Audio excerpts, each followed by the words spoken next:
देश का प्रधानमंत्री होता। मैंने अपने बहुत से वीडियोस में अलग अलग मुद्दों पर सरकार की आलोचना करी। जहां जहां मुझे लगा कि कुछ गलत हुआ है, वहां वहां सवाल उठाया है। लेकिन एक सवाल तो ये भी बनता है कि अगर मैं सरकार की जगह होता तो मैं क्या करता।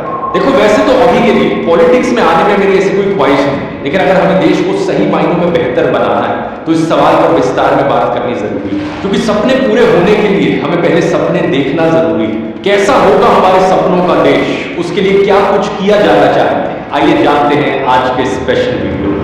मैं ध्रुव राठी सत्य निष्ठा के साथ शपथ लेता हूं कि विधि द्वारा स्थापित भारत के संविधान के प्रति सच्ची श्रद्धा और निष्ठा रखूंगा तथा मैं भय और पक्षपात, अनुराग और द्वेष के बिना सभी प्रकार के लोगों के प्रति संविधान और विधि के अनुसार न्याय करूंगा। जब हम देश को स्वर्ग बनाने की बात करते हैं दोस्तों, तो अंग्रेजी में इसके लिए एक शब्द का इस्तेमाल किया जा सकता है, प्रॉस्पेरिटी। और प्रॉस्पेरिटी की बात करते हुए इंग्लिश में हमेशा कहा जाता है पीस एंड प्रॉस्पेरिटी, क्योंकि प्रॉस्पेरिटी बिना पीस के नहीं मिल सकती।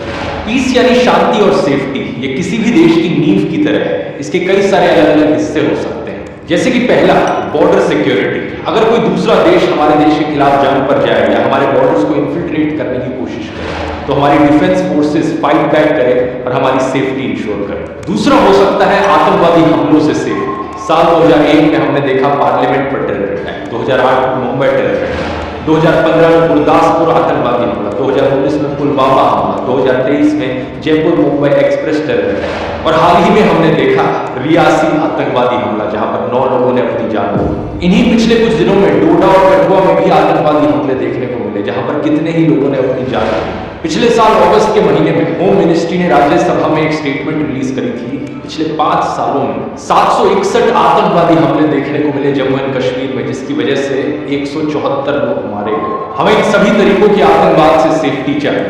तीसरा है दंगे, धर्म के नाम पर या एथनिसिटी के नाम पर क्लैशेस, जैसे कि 2020 में दिल्ली के दंगे हुए। 2022 में उस वक्त के minister of state for home affairs Nityanand Rai ने एनसीआर के डेटा के अनुसार बताया कि 2017 और 2021 के बीच में 2900 से ज्यादा कम्युनल और रिलीजियस राइटिंग के केसेस रजिस्टर किए गए थे देश में। फरवरी के महीने में मणिपुर के गवर्नर ने बताया 219 से ज्यादा लोग मारे जा चुके हैं, 10,000 से ज्यादा एफआईआर रजिस्टर कराई जा चुकी हैं और 60,000 से ज्यादा लोग डिस्प्लेस हो चुके हैं अपने ही देश में।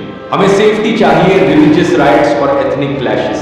चौथा है लिंचिंग्स, कभी धर्म के नाम पर तो कभी व्हाट्सएप में फैली अफवाह के नाम पर। हमें कासगंज वायलेंस देखने को मिला जहां चंदन गुप्ता को मारा गया। हमें लिंचिंग्स देखने को मिली पहलू खान, परवेज अंसारी और अखलाक की।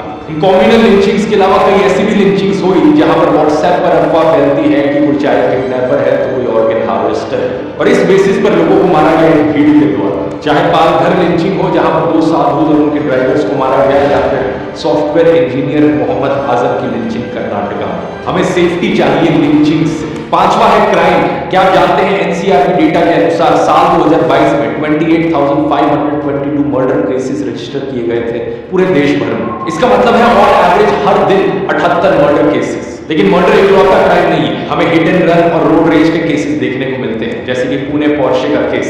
एक ओवर स्पीडिंग गाड़ी ने 2 लोगों को कुचल दिया। डेक्कन हेरल्ड की इस जनवरी की रिपोर्ट को देखिए। Ministry of road transport and highways के अनुसार 67,387 हिट एंड रन केसेस देखे गए इंडिया में।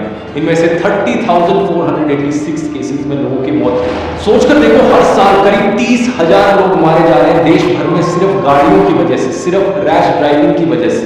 छठा है एक्सीडेंट्स, और भी अलग अलग तरीके के एक्सीडेंट्स होते हैं इसके अलावा।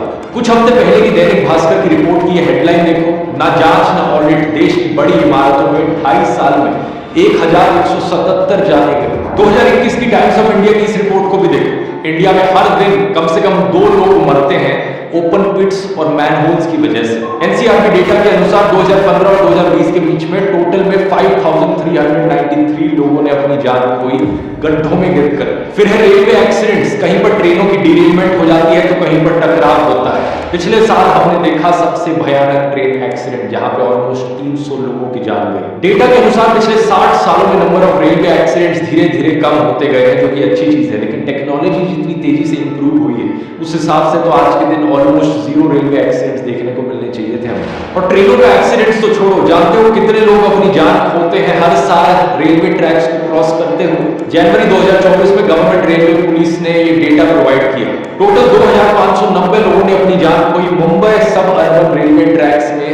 साल 2023 में। यानी कि सिर्फ मुंबई लोकल ट्रेन की बात करें तो ऑन एवरेज हर दिन 7 लोग मारे जा रहे हैं ट्रेनों से नीचे गिर के या रेलवे क्रॉसिंग करते हुए। कभी सड़क पर चलते चलते लोग गड्ढों में गिरकर मर जाते हैं, तो कभी कोई गाड़ी आकर उन्हें कुचल जाती है, तो कभी रेलवे ट्रैक्स क्रॉस करते वक्त लोगों की जान चली जाती है, तो कभी कोई ब्रिज टूटकर नीचे गिर जाता है। 2022 में हमने गुजरात में मोरबी ब्रिज कोलैप्स देखा, जहां पर 135 लोगों ने अपनी जान खो। कहीं पर इलीगली लगाई हुई होर्डिंग नीचे गिर जाती है और उसकी वजह से लोग मरते हैं, जैसे कि मुंबई में हमने देखा जहां 16 लोगों की मौत हुई। इस होर्डिंग के डायमेंशन 120 बाय 120 फीट थे, जो कि permissible dimension 40 feet by 40 feet से कहीं ज्यादा था। और कहीं पर तो खराब दवाइयों की वजह से ही उनकी मौत हो रही है। 2019 में 12 बच्चों की मौत हुई क्योंकि एलिजिडली उन्होंने टॉक्सिक कफ सिरप पी लिया था जम्मू में।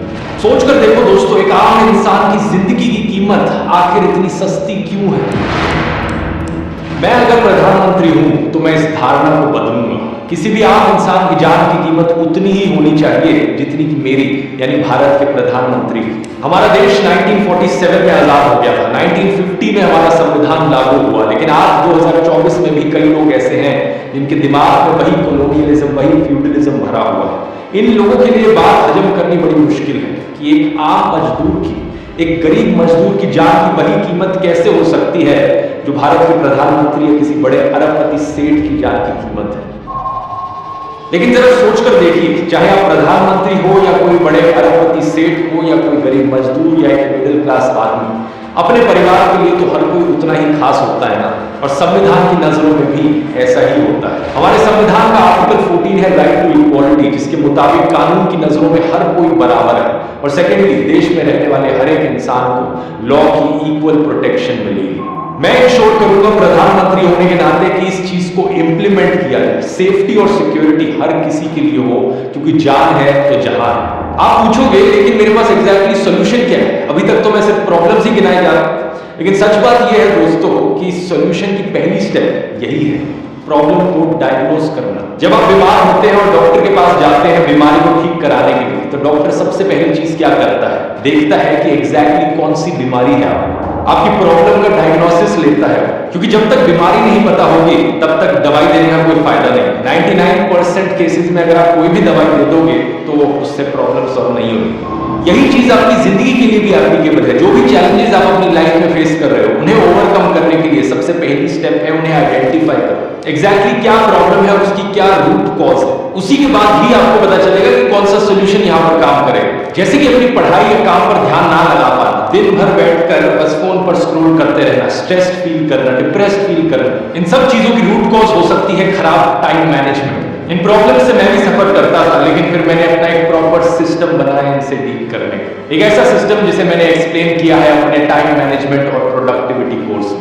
यही सिस्टम वो राज है जिसकी वजह से मैं पिछले कई सालों से इस लेवल की कंसिस्टेंसी मेंटेन कर पाया हूं। रेगुलरली हफ्ते भर हफ्ते उसी एफिशिएंसी के साथ ये वीडियोस बनाते रहे, चाहे मैं घर में हूं या दुनिया में ट्रैवल कर रहा हूं। प्रोडक्टिविटी के साथ साथ अपने हैप्पीनेस लेवल्स को भी मैक्सिमाइज करना, ये चीज मैंने डिटेल में समझाई है इस कोर्स में। दिए गए असाइनमेंट्स को करने के बाद अब रिव्यूज में देख सकते हो बहुत सारे लोगों ने एक ट्रांसफॉर्मेशन देखा है अपनी जिंदगी में। अगर आप उन लोगों में से हो जो अपनी जिंदगी में सोशल लाइफ, हॉबीज और हेल्थ के लिए समय नहीं निकाल पाते और प्रोक्रेस्टिनेशन का शिकार है, तो ये कोर्स आपके लिए है। इसका लिंक नीचे डिस्क्रिप्शन में मिल जाएगा, या फिर आप इस QR कोड को भी स्कैन कर सकते हैं और आप में से पहले 1000 लोगों के लिए ये कूपन कोड PM40 40% ऑफ पाने के लिए। इस कोर्स को लेकर सबसे बड़ी कंप्लेन लोगों की ये रही थी कि ये कोर्स सिर्फ इंग्लिश लैंग्वेज में ही क्यों अवेलेबल है। तो यहाँ भी एक खुशखबरी देना चाहूंगा, अगस्त 2024 में इस कोर्स का हिंदी वर्जन भी रिलीज किया जाएगा। आप में से जो लोग इस कोर्स को ऑलरेडी खरीद चुके हैं या फिर इस वीडियो को देखने के बाद खरीदेंगे, उन सब के लिए हिंदी वर्जन कंप्लीटली फ्री हो। ध्रुव राठी एकेडमी पर आप इसे फ्रीली एक्सेस कर पाएंगे अगस्त के महीने के बाद से, तो जाकर चेकआउट कर सकते हैं। और अब टॉपिक पर वापस आते हैं। दूसरा स्टेप आता है इसके बाद प्रॉब्लम को एक्सेप्ट करना, और तीसरा स्टेप फिर आता है एक्शन लेना प्रॉब्लम को सॉल्व करने के लिए। सही एक्शन लेना, सही दवाई लेना। ज्यादातर केसेस में ज्यादातर पॉलिटिशियंस इन पहली दो स्टेप्स को इग्नोर कर देते हैं। वो अपने भाषण देते हैं हवा हवा कि बच्चे देश का भविष्य है, नारी शक्ति का सम्मान, जनता जनार्दन है, ऐसी ऐसी बातें करते हैं, लेकिन प्रॉब्लम को कभी डायग्नोस नहीं करेंगे, कभी उसकी बात नहीं करेंगे और कभी एक्सेप्ट नहीं करेंगे प्रॉब्लम। सरकार में बैठे बहुत से पॉलिटिशियंस प्रॉब्लम्स को बस कारपेट के नीचे सरकाना जानते हैं। कि कहीं हमारी स्टेट का क्राइम रेट ज्यादा ना दिख जाए, इसलिए कुछ केसेस में FIR ही मत लिखो। कुछ नेता तो इस हद तक गिर जाते हैं कि अगर किसी जर्नलिस्ट ने किसी क्राइम की खबर को एक्सपोज कर दिया तो उस जर्नलिस्ट को उठाकर ही जेल में डाल दिया। पिछले एक वीडियो मैंने बात करी थी अंकिता भंडारी के मर्डर केस की, जहां पर पुलिस ने हिंदी न्यूज़पेपर जागो उत्तराखंड के एडिटर आशुतोष नेगी को ही जेल में डाल दिया, अरेस्ट कर दिया, क्योंकि वो बड़े करीबी से इस केस को रिपोर्ट कर रहे थे। इन्हीं सब चीजों की वजह से नेशनल फैमिली हेल्थ सर्वे, जो कि एक सरकारी सर्वे है, हमें बताता है बार बार ओवर द इयर्स की औरतों के खिलाफ जो क्राइम है वो एक बहुत बड़े स्केल पर अंडर रिपोर्टेड है कई सारे स्टेट्स में। पुलिस FIR ही नहीं दर्ज करती। जो लोग इन प्रॉब्लम्स की बात करते हैं उन्हें धमकाया जाता है, उन्हें पेसिमिस्टिक कहा जाता है, कभी एंटी नेशनल, कभी फॉरेन फंडेड कहा जाता है, और ये सारी डॉग व्हिस्टलिंग ऊपर से होती है। लेकिन अगर मैं प्रधानमंत्री हूं तो मैं लोगों को कहूंगा स्पीक अप, अपनी आवाज उठाओ। मैं मीडिया को कहूंगा अपनी आवाज उठाओ, रिपोर्ट करो इन सारे सेफ्टी इश्यूज पर जो देखने को मिल रहे हैं, ये सारे क्राइम के इंसिडेंट्स, टेररिज्म के इंसिडेंट, लैशेस, लिंचिंग्स, ये सारे केसेस जहां लोग गड्ढों में गिरकर मर रहे हैं, कभी टूटे हुए ब्रिजेस के नीचे आकर मर रहे हैं, तो कभी खराब दवाइयों की वजह से मर रहे हैं। इन सब चीजों पर रिपोर्ट करो और डरो मत, क्योंकि मैं आपको बचाऊंगा। क्योंकि मैं जानता हूं इन प्रॉब्लम्स को सॉल्व करने की पहली स्टेप है इन प्रॉब्लम्स को डायग्नोस करना। तो क्या मीडिया को आपसे डरना चाहिए? पहली बात है, अगर उनको किसी से डर लगता है तो क्षेत्र छोड़ देना चाहिए। लोकतंत्र में मीडिया अगर ताकतवर नहीं होगा तो लोकतंत्र चलेगा नहीं। और ऐसा डरपोक मीडिया देश को नहीं चाहिए, भाग जाने वाला नहीं चाहिए मीडिया। मजबूत मीडिया चाहिए, डर करके खड़ा रहे। कितना ही बड़ा तिस्मार खा के भाग देता है तो भी खड़ा रहे, ऐसा मीडिया चाहिए। भागने वाली बात मत करो, और भागते हो तो मुझे कहना मदद करोगे, बचाओगे। और जानते हैं क्या दोस्तों, एक बार किसी लीडर ने अगर प्रॉब्लम का डायग्नोसिस कर लिया, उसे एक्सेप्ट कर लिया, तो उसके बाद सोल्यूशन ढूंढना इतना मुश्किल नहीं बन जाता। फॉर एग्जाम्पल, अगर लोकल पुलिस स्टेशन मना कर देता है FIR फाइल करने से, तो लोगों के लिए एक ऐसी फैसिलिटी होनी चाहिए कि कंप्लेन करने वाला SP के ऑफिस में जा पाए और वहां पर FIR दर्ज करा पाए। साथ ही साथ एक डिपार्टमेंटल इंक्वायरी भी बिठाई जाए कि उस पुलिस स्टेशन में उस पुलिस ऑफिसर ने क्यों नहीं करी FIR रजिस्टर। कैसा लगा ये सिंपल सा सॉल्यूशन? सुनने में इम्प्रैक्टिकल लग रहा है क्या? इम्प्रैक्टिकल नहीं है, ये एक्चुअली में किया जा चुका है हमारे देश में। राजस्थान सरकार ने 2019 में ये डिसीजन लिया था। अगर ऊपर बैठे लीडर की नीयत साफ हो तो बड़ी आसानी से ऐसे सॉल्यूशंस इंप्लीमेंट किए जा सकते हैं। जब हम सेफ्टी और सिक्योरिटी इंश्योर करने की बात करते हैं तो ऐसे सॉल्यूशंस दो कैटेगरीज के होते हैं।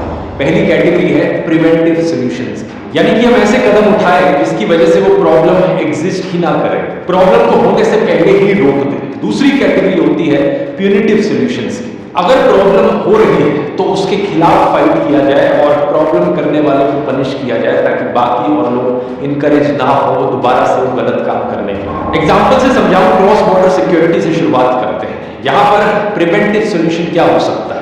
एक इफेक्टिव फॉरेन पॉलिसी हो, हमारे सारे आसपास के पड़ोसी देशों से अच्छे रिलेशंस बनाना। Former prime minister Atal Bihari Vajpayee ने बड़े फेमसली कहा था, we can choose our friends but not our neighbours, यानी कि हम अपने दोस्त चुन सकते हैं लेकिन पड़ोसी नहीं। तो मेरी सरकार पूरी कोशिश करेगी कि सभी आसपास के देशों से अच्छे रिलेशंस बने, ताकि कोई बॉर्डर क्लैशेस ना हमें देखने को मिले। लेकिन अगर किसी भी कारण से ऐसा नहीं होता तो हमारे देश को तैयार रहना चाहिए किसी भी हमले को काउंटर करने के लिए। जिन भी चीजों की जरूरत है इंडियन आर्म्ड फोर्सेस को, वो उन्हें दी जाए। बंदूक, मशीन गन, राइफल, एमिनेशन, गोली बारूद, bullet proof jackets, protective headgear, camouflage uniforms, night vision goggles, bomb disposal robot, naval ships, torpedo, submarines, fighter aircraft, helicopter, radar, ये सब ना सिर्फ अवेलेबल हो बल्कि रेडिली अवेलेबल हो। कुछ दूसरे देशों से खरीदने की जरूरत होगी तो वो सही, लेकिन साथ ही कोशिश की जाए इंटरनल मैन्युफैक्चरिंग की। दूसरे देशों से टेक्नोलॉजी आउटसोर्स और अपने देश में चीजों को मैन्युफैक्चर किया जाए। साथ ही साथ डिफेंस रिसर्च में खर्च किए जाने वाला पैसा बढ़ाया जाए।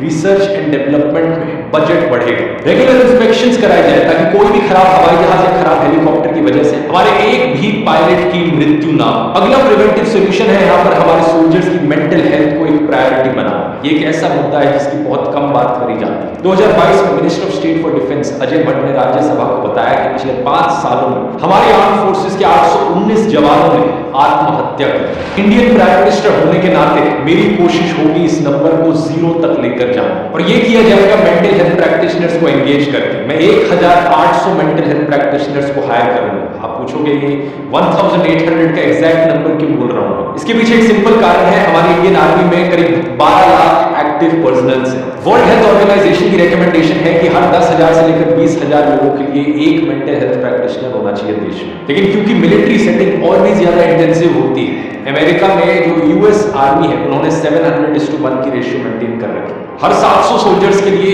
एक बिहेवियरल स्पेशलिस्ट उन्होंने रखा है। तो इसी रेशियो को आगे एक्सटेंड करते हुए हमारे 12 लाख पर्सनल के लिए 1,800 मेंटल हेल्थ प्रैक्टिशनर्स होंगे। इनमें से कुछ होंगे क्लिनिकल साइकियाट्रिस्ट, कुछ बिहेवियरल हेल्थ स्पेशलिस्ट और कुछ लाइसेंस्ड क्लिनिकल सोशल वर्कर्स। ऐसा करके हम ना सिर्फ हजारों सोल्जर्स की जान बचाएंगे और इंडियन आर्म्ड फोर्सेस का हौसला बढ़ाएंगे, बल्कि 1,800 नई सरकारी नौकरियां भी क्रिएट करेंगे मेंटल हेल्थ प्रैक्टिशनर्स के लिए। इस ट्रायल रन के सक्सेसफुल होने के बाद हम इसी स्कीम को एक्सटेंड करेंगे पैरामिलिट्री फोर्सेस पर, इंटेलिजेंस एजेंसीज पर और सभी पुलिस ऑफिसर्स पर पूरे देश भर। और नौकरियां क्रिएट होंगी और मेंटल हेल्थ प्रैक्टिशनर्स और डॉक्टर्स की जरूरत होगी और इस चीज के लिए सप्लाई की कमी नहीं।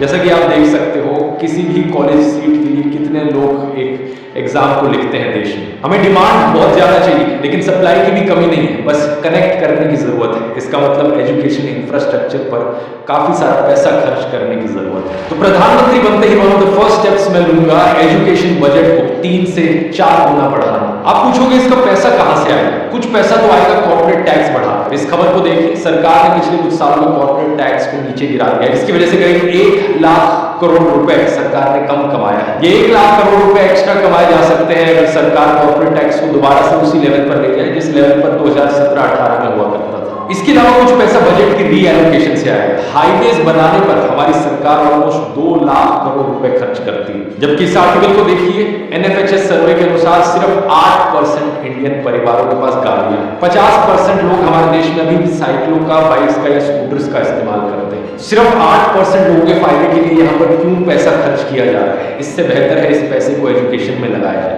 वैसे भी इतने बड़े बड़े हाईवेज बनाना और एक कार बेस्ड इंफ्रास्ट्रक्चर बनाना हमारे शहरों में, मैं इसके सख्त खिलाफ रहा हूं और इस चीज को मैंने एक्सप्लेन किया है इस वाले वीडियो में, जाकर समझ सकते हो, उसका लिंक डिस्क्रिप्शन में। हमें जरूरत है शहरों को इंसानों के लिए बनाने की, ना कि गाड़ियों के लिए। इससे पोल्यूशन भी कम होगा, हरा भरा भी ज्यादा रहेगा शहर और गर्मी का इफेक्ट भी कम होगा, अर्बन हीट आइलैंड इफेक्ट, जिसकी बात मैंने हीट वेव वाले वीडियो में करी थी। बाकी पैसे की बचत होगी करप्शन खत्म करके, और सेफ्टी और सिक्योरिटी के मामले में तो वैसे भी करप्शन 1% भी नहीं रहनी चाहिए, क्योंकि यही कारण है जिसकी वजह से इलीगल होर्डिंग्स खड़ी होती हैं और जब वो गिरती हैं तो लोग मारे जाते हैं।